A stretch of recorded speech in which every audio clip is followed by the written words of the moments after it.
Hi, it's T. Michelle Birdsong, Eve, mother of all living, daughter of the sun in New York City. You're looking at a picture of the Son, Jesus Christ, the Buddha, Govinda Singh Dhillon. And here's another picture of another son of the sun, Adam, the king, the first man, the first human on earth, Michael Bublé. I had a very strange experience today. I got a text message. It said, "Hello, Michelle. Someone paid me to kill you, and to get you spared, you have 48 hours to pay the sum of $1,500, and if you inform the police or anybody, death is promised. Get to me now."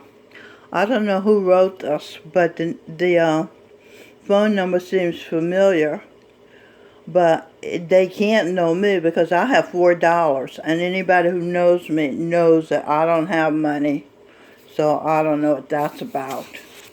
It's very interesting. I was listening to Dr. Mike Murdock's video. It's called, let's see, it was, the date is Thursday, today, April 30th, 101 Ways to Improve Your Life, Part 3. And it's at the Wisdom Center channel. So he says, it's a very good video. I really enjoyed it. He said, preachers have kept the world from going to hell. So I thought about that. And I thought about the preachers I have known. And I listed some of them.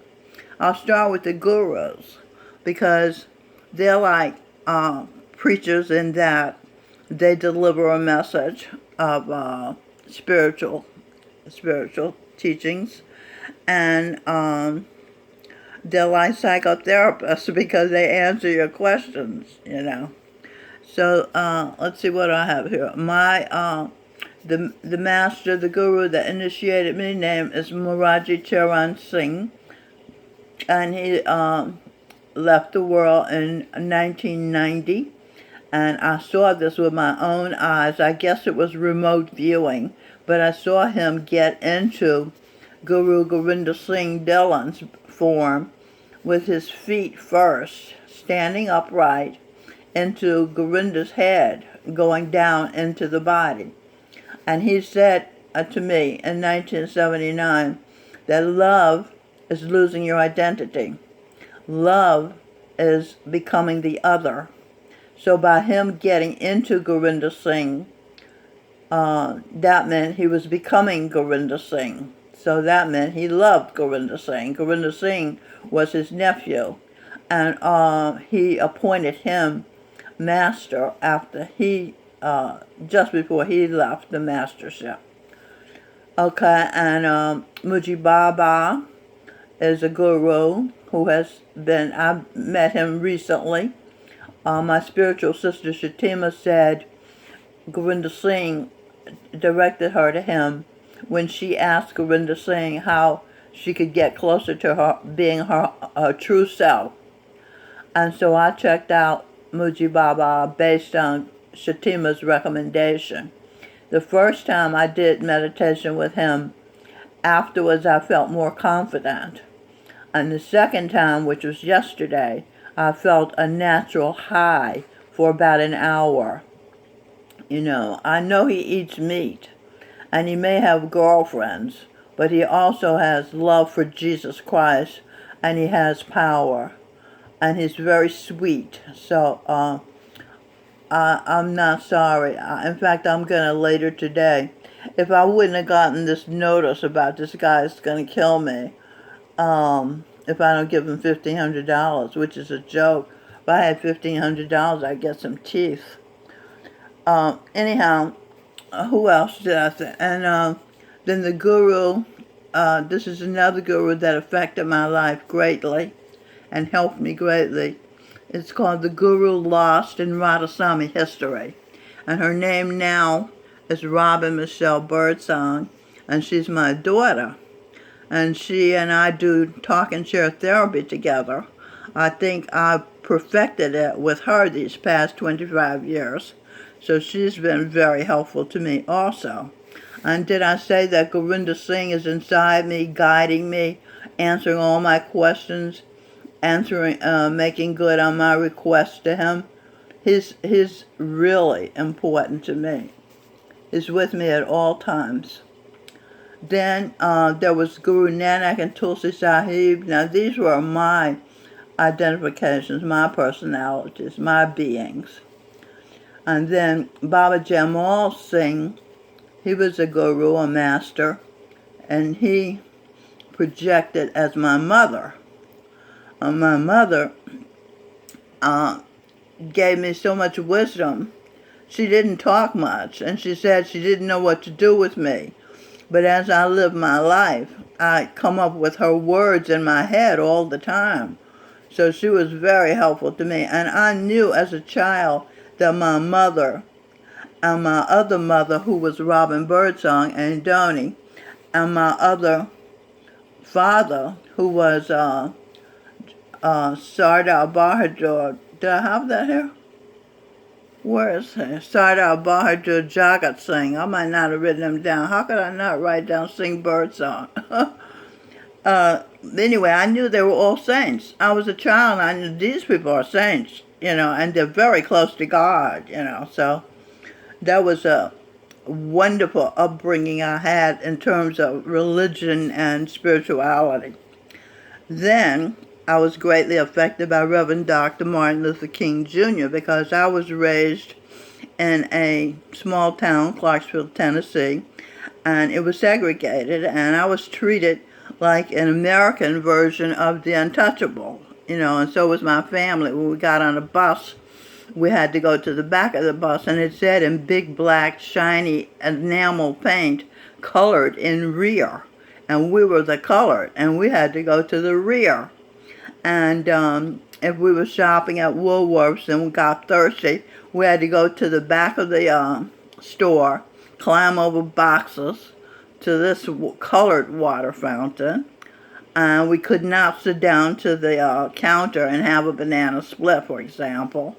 So when Dr. King led the recent, that is in 1960s, civil rights movement and got the civil rights bill passed, of course he had to go to jail and get and be attacked by dogs and threatened, and just like that threat I got today, he got those all the time, and eventually got the Civil Rights Act of 1964 passed, which changed my life in Clarksville and my mother's life, and we got black policemen, and it changed the life for the colored people.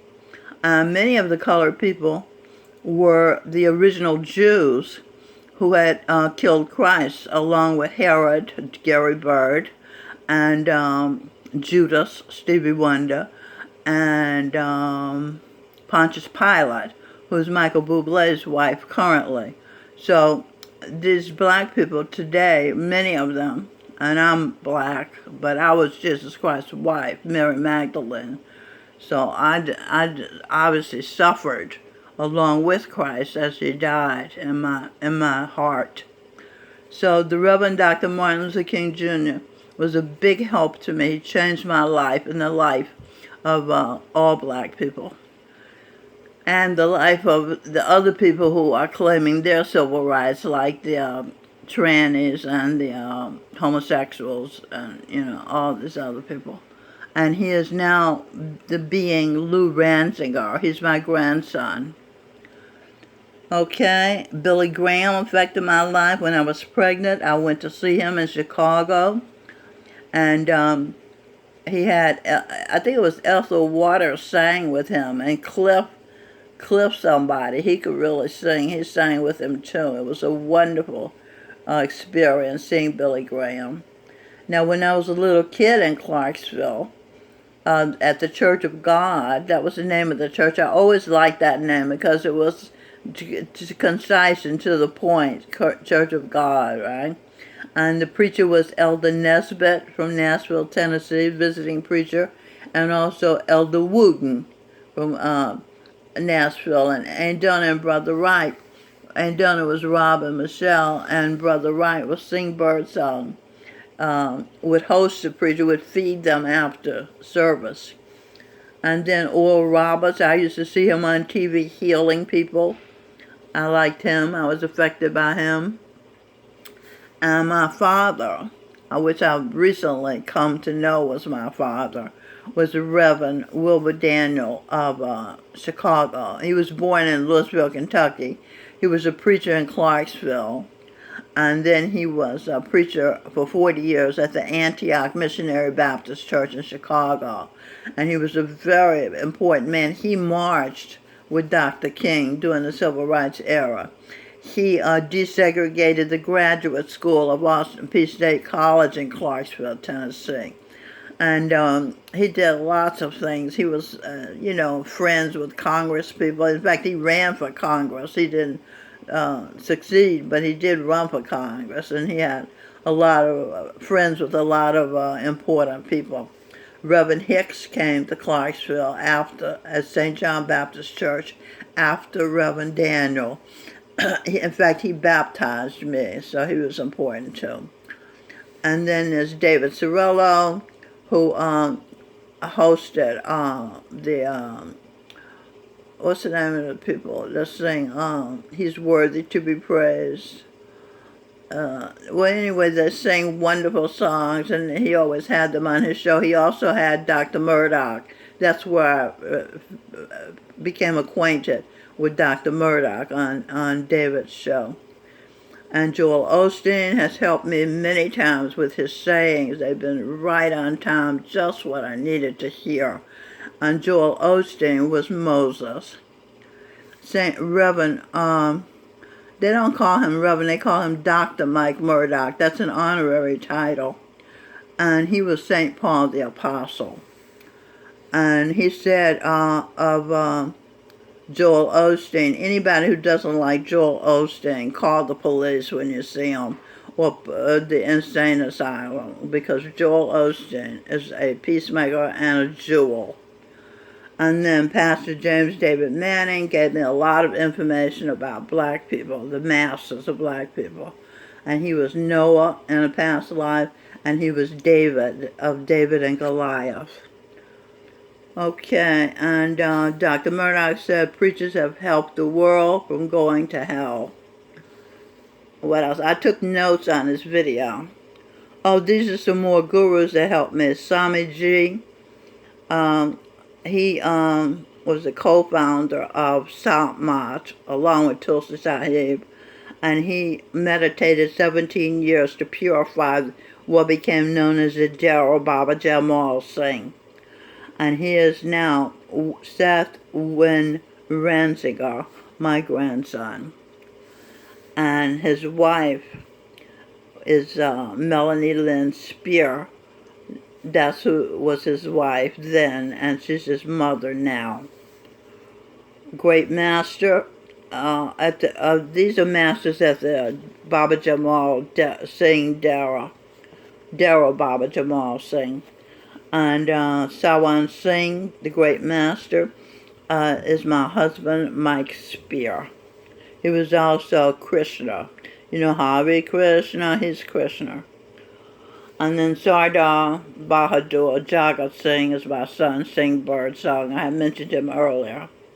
Worship artist Judy Jacobs gave me many pleasant moments doing her song, These Are the Days of Elijah. Elijah being Will Smith. Reverend Jesse Lee Peterson, who says there's no such thing as racism, he's black, and formed the group to help black families called Bond. And he was Ezekiel, and he was the son of St. Peter. And Eve, myself, was the daughter of St. Peter. Nowadays, St. Peter is my cousin, Lieutenant General John Hopper, retired. Okay, then Dr. Murdock said, the preachers keep God consciousness alive. Blessed are the peacemakers, for they shall be called the children of God. Very important. Peacemaking is possibilities. And then these are statements made by Dr. Murdock. How to improve your life. Stay in the center of your excitement. Get close to your parents. He said, you know about 1,001% of what you should know. He said, don't see yourself as an equal to your parents. Put great value on an invitation, on an opportunity. Ask yourself about relationship. What's the uniqueness of the person you want to be in relationship with? Love is something you build, said his father after 60 years of marriage. Joel Osteen has a 30,000 people church. And then he said, what do you mean to get out of the relationship? To improve your life, improve your relationships. To improve your life, build a relationship. The ultimate goal of a peacemaker is to prolong the relationship. He said that may be all of the relationship, the point of it. Identify the limitations in a relationship. Know the purpose of a relationship. Know the difference in a relationship. Know where you stand in the relationship. Know what you can say in a relationship. To improve your life, you must continually ask, who am I talking to? To improve your life, you need to know how to talk to people who have more money than you. Nobody in the family, he said, would make a decision without my little sister Deborah. God's given her a gift. Note from Eve to Michelle Birdsong. Deborah called me the Queen of Information. Okay, so that's the end of the video. I hope you enjoyed it. Thank you for watching. So long.